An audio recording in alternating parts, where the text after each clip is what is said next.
Welcome back. We've got the 2018 Outback back in the shop. We're going to do a front differential service today. Got to start by getting this big plastic skid plate out of here. We got a few 12 millimeter bolts to get out of the way, and then a lot of little plastic push tabs. You can get the 12s out of the way and then just kind of work your way around. Getting these little locking tabs out of the way.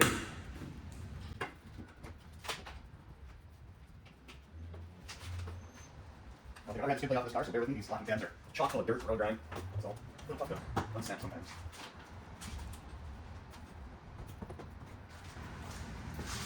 So not only are they under and in front, but along the sides of the front here as well. Up here you've got a couple on each side. When you go to put it back together, the ones on the side are smaller than the ones that actually go underneath the car. So that's how you can differentiate where they go.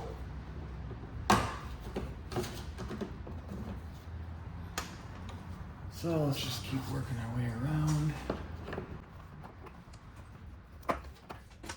Good ones up here.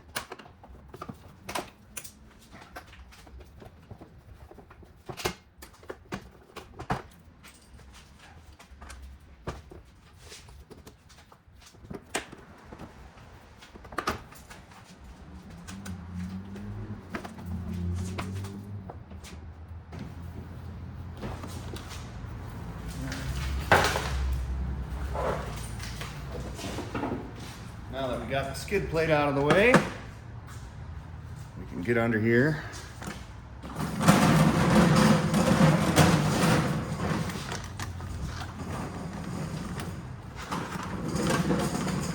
And see where we're going to be working. So we're looking towards the front of the car right now. And on the right, we've got a T70 drain plug. And to the left, we've got an 8mm hex bit. That's what's going to be the level plug. So we're gonna go ahead and drain this fluid out.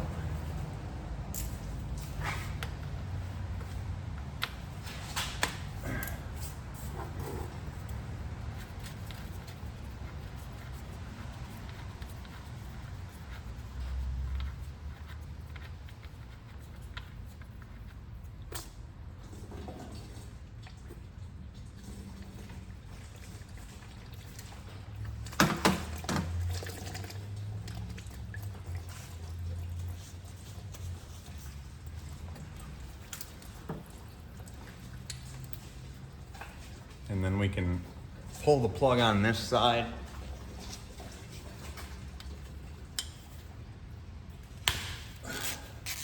They are sometimes kind of a bear. So if you want to, before you actually start draining it, just for like a fail-safe, to make sure you're not gonna get yourself in trouble, you can crack this plug loose, and there's a fill plug up on the other side here. In a minute, I'm gonna show you. You can crack that loose just to make sure you're not gonna drain your fluid and then not be able to get the plug back out.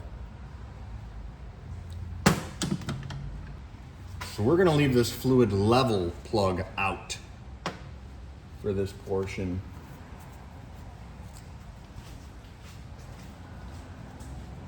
And your drain plug is usually gonna have some crud on the bottom of it where it's magnetized. Go ahead and clean that all up before you reinstall. Make it nice and pretty before you put it back in. Now these do have washers on the drain plugs, the fill plugs, everything. You know, make sure those are still present when you go to put it back together. Best practice is to replace them, but I do not have a replacement right now for them, which is fine because this is my car, not a customer's car. And if it leaks, I've got nobody to blame but myself. So we're gonna leave that level plug out for now. We've got our drain plug tightened up. So we're gonna go up to the other side and get to the fill plug. So we're looking through the passenger side wheel well right now, and this is our front CV axle. And right here, this plug, this hex bit plug, is the one that we're gonna wanna remove. And like I said earlier, before you actually drain the fluid, it wouldn't be a bad idea to crack this open just to make sure that you're not gonna screw yourself and not be able to fill your transmission up. So now that I got you tucked up in the wheel well here, I'm gonna kind of snake in with this 8mm. Get tucked in there on that. Break it free.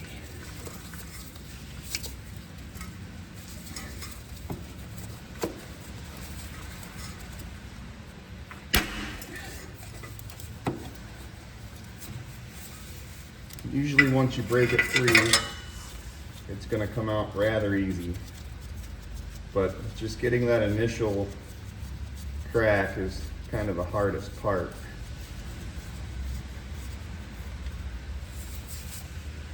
So now that that's out of the way, I like to use these squeeze bags of fluid.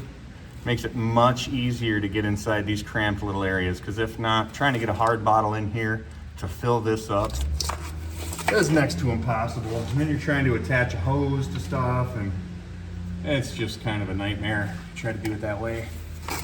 Couple extra bucks to get the squeeze bottle. This is $75.90 full synthetic, and you're going to want to make sure that it is GL5 rated. Golf Lima 5. That is the Subaru recommendation. So if you're not going with genuine Subaru fluid, whatever you get, just make sure that it says that it is rated for GL5 applications. And see how easy this is with the bag. You can just go ahead and squeeze it all right in there. You don't have to worry about getting stuck with a big bottle. So you just kind of work your way in here one by one. You can keep your finger over top of the spout of the bag before you get in here, just so it doesn't spray everywhere. You just guide it into your fill port and start squeezing. Now, as you're squeezing the bag in, you do want to be looking underneath, because if it starts pouring out the bottom, which I did an absolute poor job there of trying not to spill everywhere, but what we're looking for is, here's our fill plug, or our level plug, I should say. Now it's leaking out, and that's kind of where we want to be. You don't need any more fluid than that. So we're gonna let that drip for a while, and then put our plugs back in and call it a day. So once this level plug basically slows down, we're gonna put our plug back in and tighten it down. And as soon as we tighten this one down, we're gonna go back up on the other side and put the fill plug in.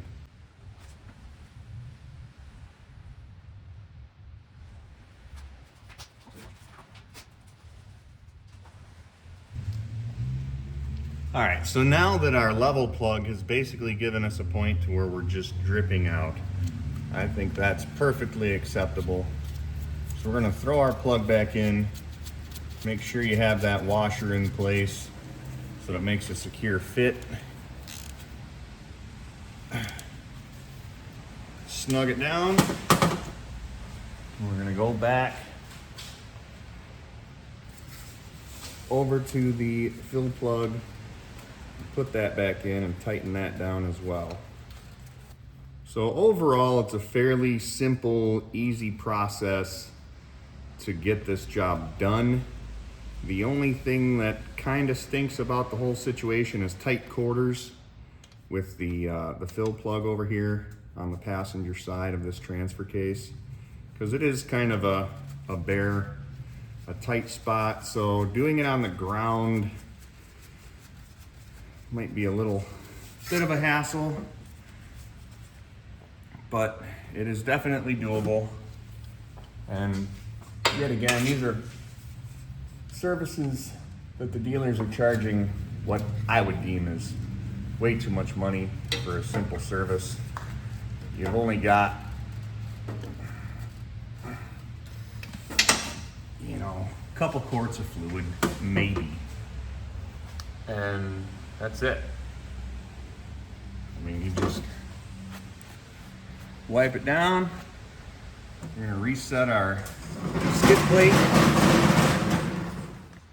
So now that the actual service is all done, we've got all of our plugs tightened up, it's just time to put our skid plate back into place.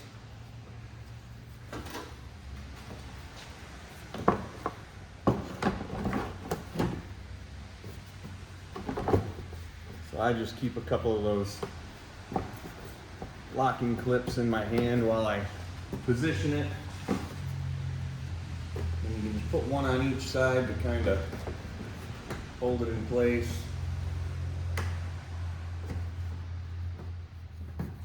Easier said than done sometimes. Now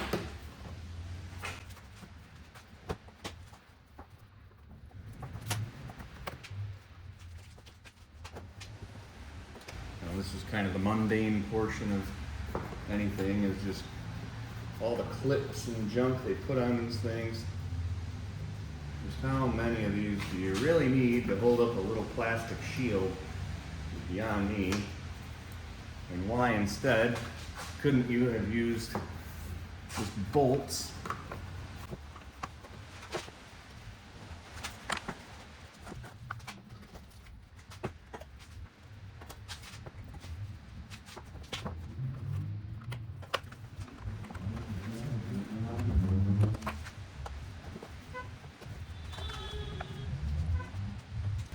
So after you got all your push clips, you just got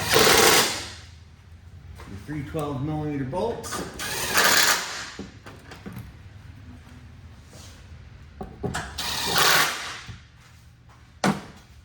And this job is done.